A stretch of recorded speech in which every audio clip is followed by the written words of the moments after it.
Hello guys, I'm back again. This is Step Vlog. So for today guys, ay ipapakita ko lang sa inyo kung paano ako retouch ng sarili ko. For example, may mga okasyon no, birthday parties, unexpected day out, ganon, or day night, ayan. Oh, day night trip, that's what I mean. So now, kung yung eyebrow ko, alam mo naman di ba, bonggang-bongga talaga siya, authentic yan guys. Hindi siya masyadong onggo yung ano niya, no? Yung kapal niya, sakto lang siya. Parang pokok lang ba? Saktong-sakto. So, syempre, pala naman mas ma-light din siya. Magamit daw ako ng brown na color na eyebrow. So, paano ako mag-eyebrow sa sarili ko? Pakita ko lang sa inyo ha, baka ang mga iba na naku-curious, paano yung ginawa yung eyebrow niyo? Maldito talaga siya. Oh.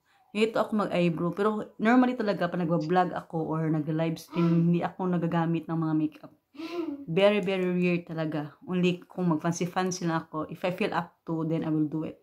Kung hindi naman, wala eh. Ayan. So, ganito yun siya ha.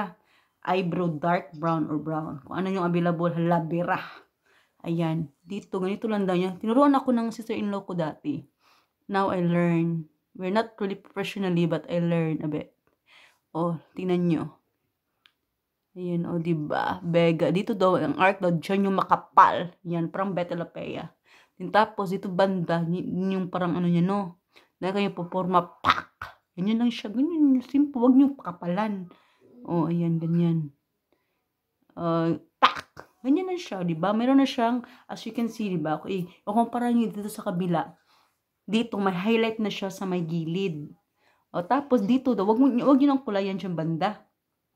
Anuhin nyo ng brush, ganyan. Pak, pak, pak, pak. Ganon. Tapos, ganyan.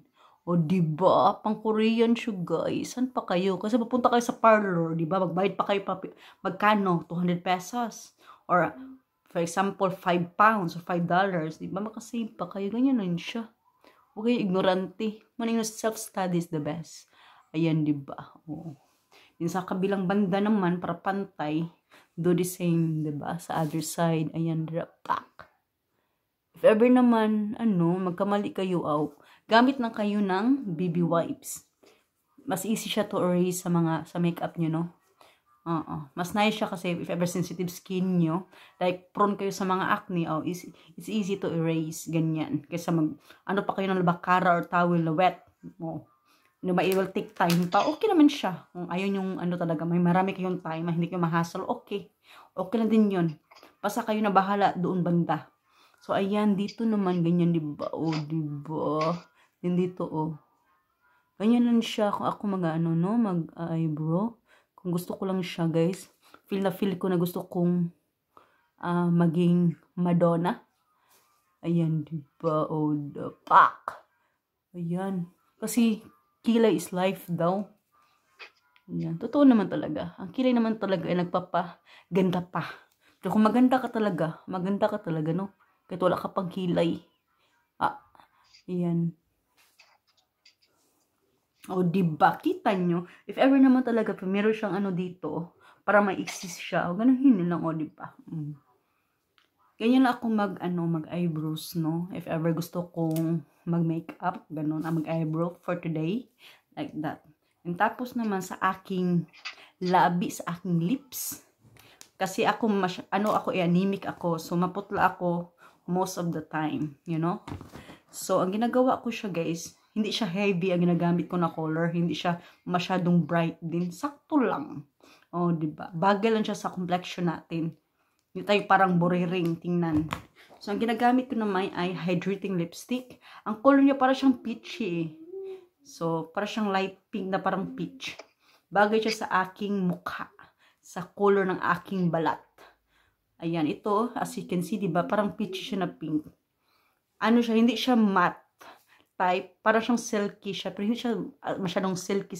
Basta kayo na moisturizing type siya. Yun lang. Kung mga lipstick ako dito sa baba. Ganyan lang. Yung tapos, ganon lang siya. Yung tapos, normally kasi, dito, banda sa akin, gusto ko pa siya mas makapal para if ever kumakain ako, lagyan natin ganti dito. Yan. Pag kumakain ako or umiinom, para muna long siya ba, hindi siya mabubura agad-agad. Ganito ko siya. Ganyan lang.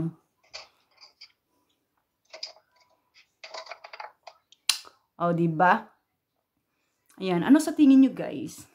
So, obviously, yung hair natin, napakulay si Akets. So, para naman daw, mabata-bata tayo. Kahit yung edad natin, mabigat-bigat na. At least yung mukha natin, diba, forever young daw. Feeling lang. Feelingera lang ngayon, okay? So, yan lang guys kung paano ako re-retouch ng sarili ko if ever may mga special occasion, ganon. O not heavy makeup, not too much. Kasi hindi naman tayo boriring. Hindi ko lang sinasabi na lahat ng nag-make ay boriring. Pero for me talaga, heavy makeup is not for me. So, yan lang. Ayan. Actually, by the way guys, I forgot. If ever naman, feel ko nga, parang, yung sa may eyes ko, parang ano siya ba, very fluffy siya. Nice pala pag meron kayong mascara. Kasi nagpapaganda din ninyo ng ng mata natin, yung mascara. Ganituhin nyo lang siya. Pero for now, ayaw kong magmaskara. So, ano na tayo, eyebrow at lipstick. Very simple lang talaga siya. So, ano masasabi nyo? So, kung nagustuhan nyo yung video ko ngayon, please, don't forget to comment down below. Thank you so much. This is Steph Vlog and see you again to my next vlog. Babush! Mwah!